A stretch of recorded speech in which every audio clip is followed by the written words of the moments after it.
Hey everyone, welcome back to my channel. Today we will be ranking book boyfriends that I have read recently, and I'm so excited to be doing this. I think it's going to be a lot of fun, and I want to hear all of your opinions in the comments. You agree with my opinions?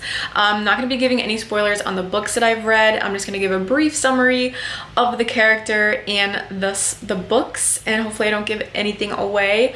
But please feel free to give this video a thumbs up if you like it and you want to see more videos like this.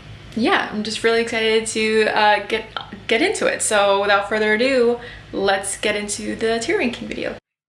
Okay, so I have here the 10 book boyfriends I've read recently within the last year or so, and we're going to be ranking them off of these 5 tiers. So the top one is 1,000 Times Yes.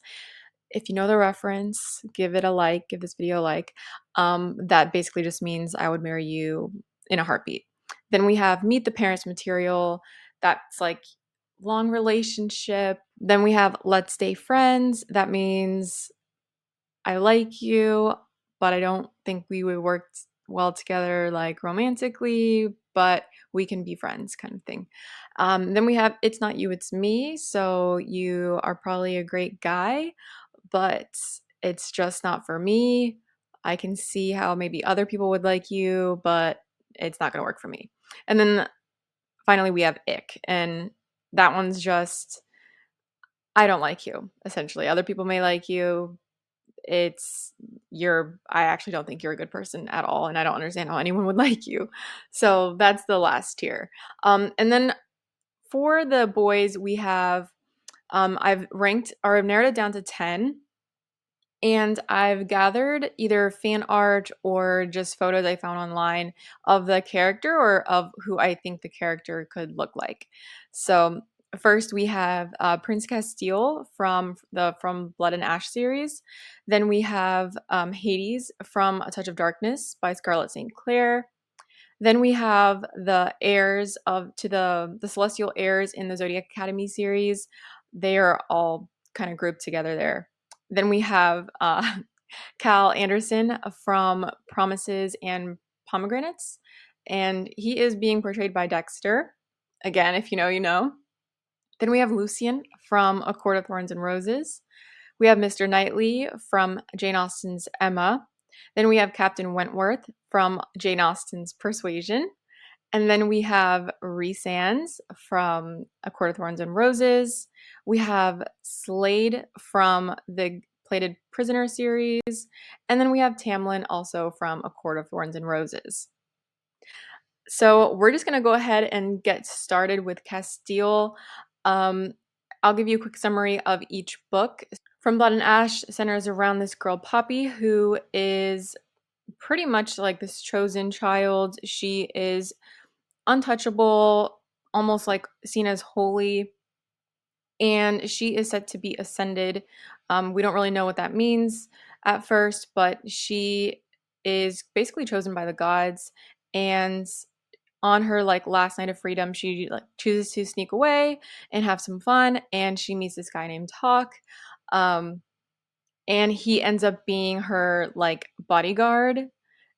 And the story kind of just goes from there. Castile's character comes up later in the series, and he is absolutely hilarious. Every time he speaks, I'm laughing. I just have a great time. He is someone that is very flirtatious, very funny, a good friend, very loyal, but he's also kind of possessive, I would say, with those he loves, and he is the person that will kill you if you try to touch somebody that he loves, or he would kill you. Probably has killed people.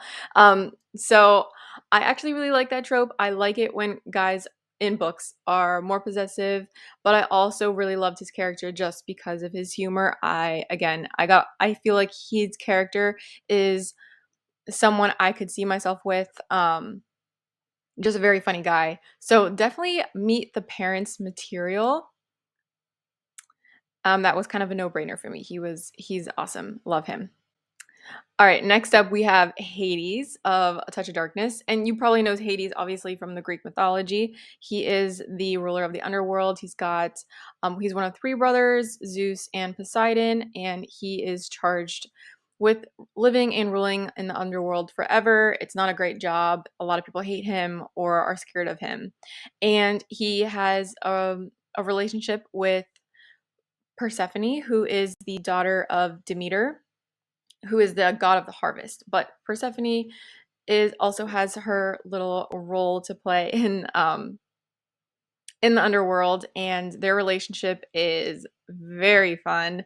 If you read the Touch of Darkness series, you'll know that Hades, he didn't really want to it didn't seem like he was someone that would be in a relationship. He is kind of the guy that would just sit in a corner, um, have a glass of whiskey. He runs a nightclub in the book.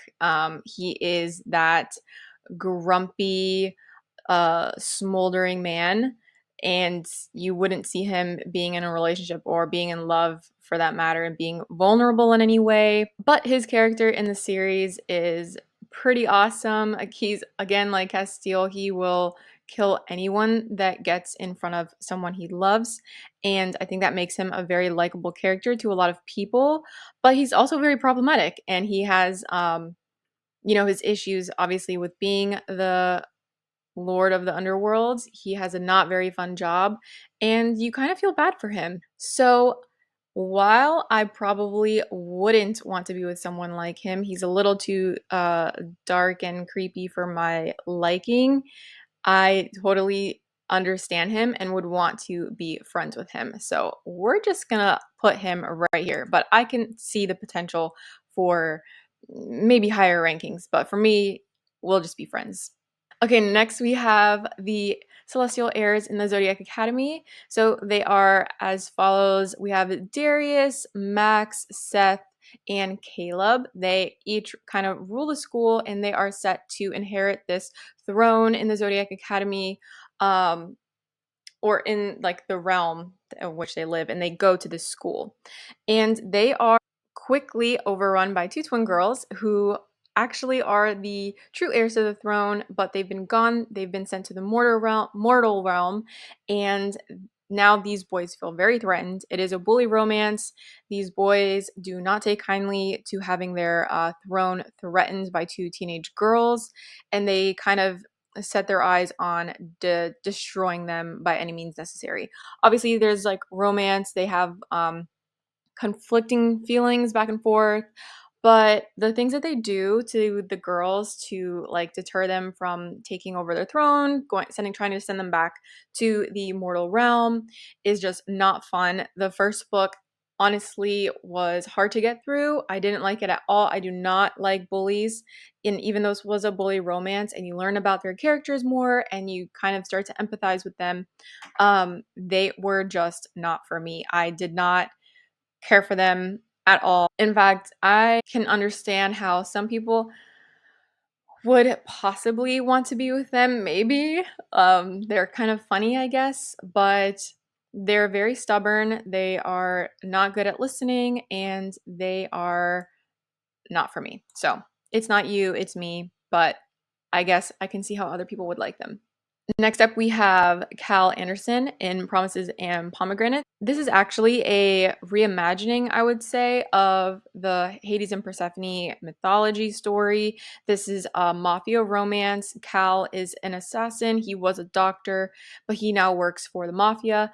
And he technically steals away and marries by force the daughter of the head of this mafia group. He's very sick, he's dark, and he doesn't really have much emotions. I would actually classify him as a sociopath, and he just so happens to fall in love with somebody.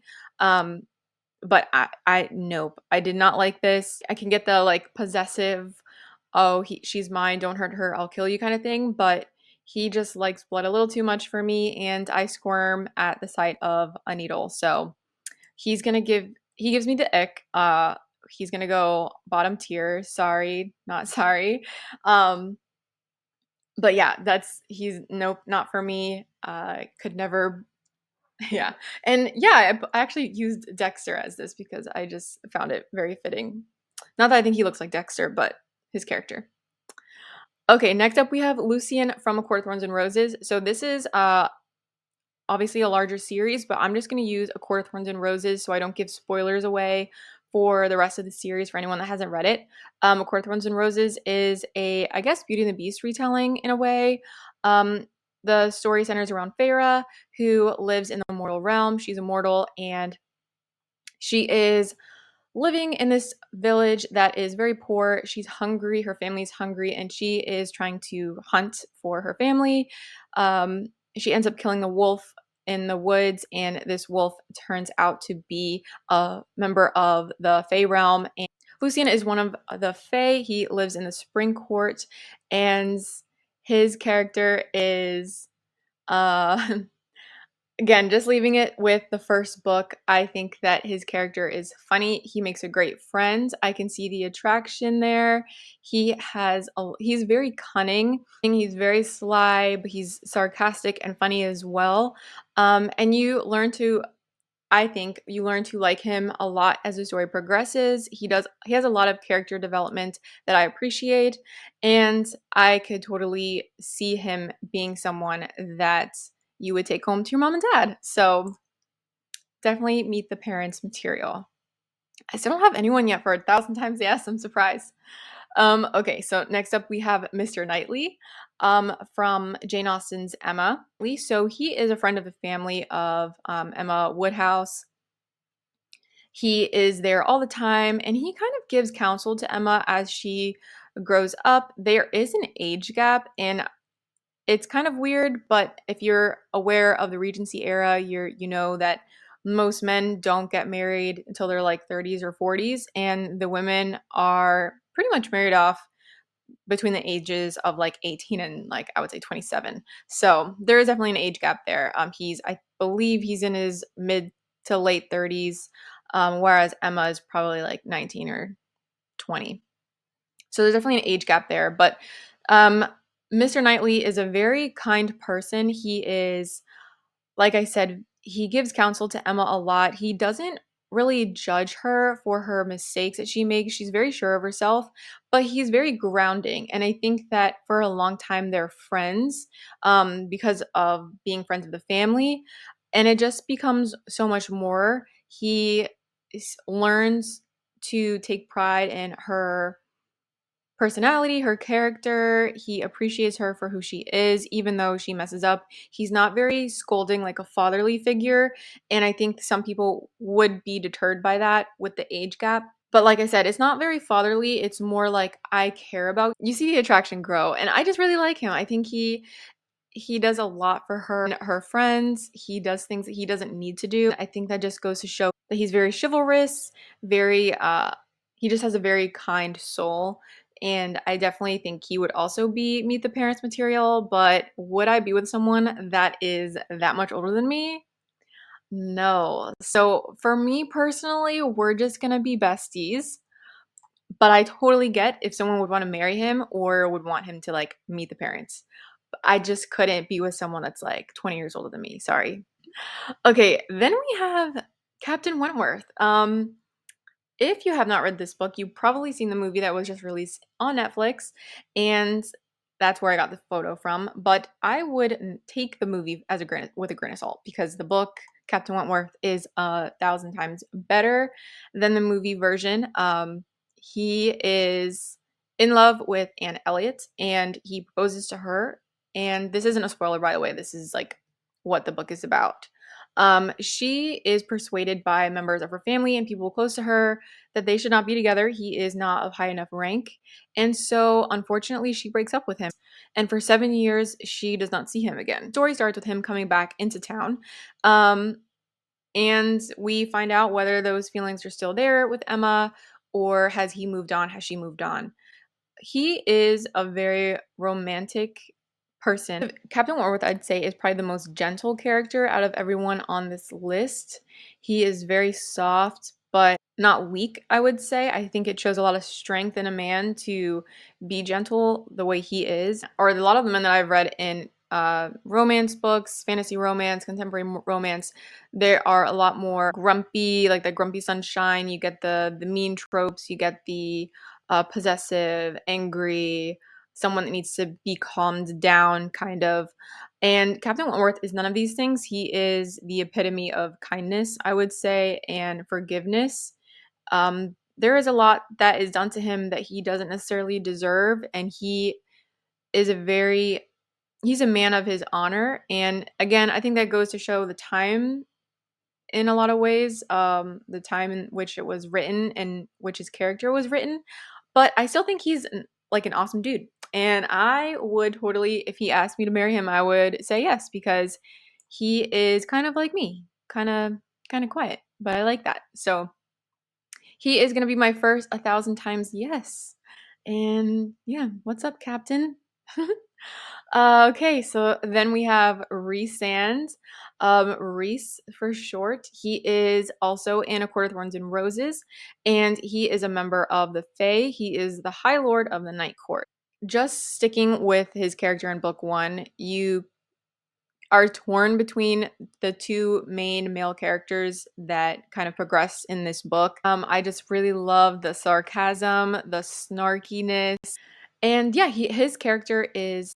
I would say it's very hard not to like Reese. So where would I put him actually? Hmm. I guess for the sake of this video, just because he is like my all-time, like, John, you need to grow some wings, because Reese is up there. He's competition, babe. But no, so definitely I would say 1,000 times yes. Would my parents like him? I don't know, but I would probably just say yes anyway, because Reese is awesome. And if you haven't read Court of Thorns and Roses, you need to get on that train. And I'm so excited for the show to come out.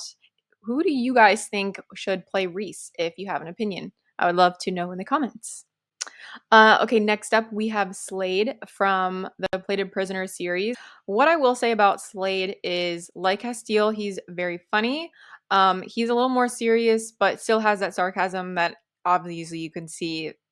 I really like that in a guy. So his character I loved right off the bat. Slade is the king of this territory. There's several realms in the Plated Prisoner series, and he is king of one of them. He goes by King Rot, and his power is, unfortunately, he rots. He can like rot anything he touches. So it's it's a very dark power, and like Hades, a lot of people fear him. So obviously there is more than meets the eye with all these boys, and he is no exception. So I think Slade is like the perfect mix of touch her and I will kill you, but also you are your own girl and you can defend yourself. I think there's like a good mix there. And I absolutely love Slade. I think he is up there with Reese for me. I would say, hmm, I don't know, which one should I put him in? Da, da, da, da. Hmm. I'm gonna put him up here with 1,000 times yes. Yeah, if he asked me to marry him, I would be, yep, sign me up. Let's go do this thing. He, like I said, he has a lot of characteristics that I actually like. He actually reminded me of John, um, which is probably why I liked him, honestly. So he's gonna be up there. 1,000 times yes. I wish he didn't have that power. Kind of grosses me out, but we're sticking with that decision. All right, and last but not least, we have Tamlin, and this one's going to be super controversial because a lot of you guys have read A Court of Thorns and Roses, and he's a lot. There's a lot going on with Tamlin, even from the first book. So Tamlin is the guy that kind of takes Feyre from the mortal realm and keeps her in the Spring Court. So he is High Lord of the Spring. There's a lot about him to love. I would say that he has. It's so hard when there's so many more books and so much happens. But I would say with the first book, he is good. He's good. I think there's a certain amount of protectiveness that I will allow in a male character before it becomes like you need to stay away. I don't like this. Like it's just too much. I think it's gonna be, it's not you, it's me, actually. I was gonna say let's stay friends. But honestly, I feel like he would just be super clingy even if I broke it off with him and it just wouldn't work out. So I can see why people love him. He's not a bad guy, but he's not a great guy. He's a very morally gray character. Actually, I think most of these people are, but for me, it's just not going to work out. Um, yeah, this was actually really fun. It was harder than I thought ranking everybody. And I'm surprised how I ranked some people, but I am confident in my decision. So yeah, thank you. All right, guys, so that's gonna be it for me. I hope you enjoyed this tier ranking video. I had so much fun making it. It was kind of awkward actually talking to the mic for the first time, which is weird because I talk to the camera, but or speaking into the mic, I should say. But anyway, I hope you guys enjoyed this video. I hope you enjoyed this tier ranking video. Thank you again for watching. I appreciate it so, so much. I definitely will be doing more tier ranking videos in the future. I enjoyed this very much. So if you have any recommendations, leave them down in the comments down below. So I will check you all in my next video. Bye!